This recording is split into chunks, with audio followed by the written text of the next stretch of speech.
தாயகம் தமிழ் ஒலிபரப்பு சேவையில் நான் நினைக்கிறேன் 2வது ஆண்டு இணைந்திருந்தேன் அப்படின்னு சொல்லி தொடங்கி 2வது வருடத்தில் இணைந்திருந்தேன் அப்படின்னு சொல்லி நான் நினைக்கின்றேன்.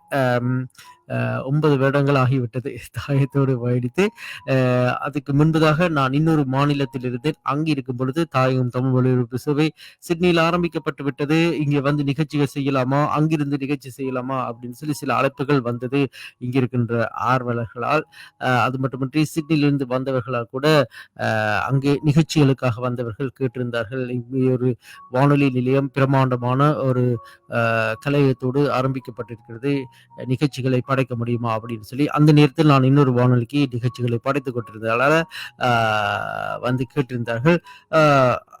காலம் கைகூடியதால் நான் அந்த மாநிலத்திலிருந்து சிட்னிக்கு வந்தேன். அங்க வந்து ஒரு குறுகிய காலத்தில் இணைந்து பயணிக்கக்கூடிய சந்தர்ப்பம் கிடைத்தது. அதனூடாக பல நேயர்களை, பல சொந்தங்களை உலகள ரீதியிலே பழகக்கூடிய சந்தர்ப்பம் கிடைத்தது.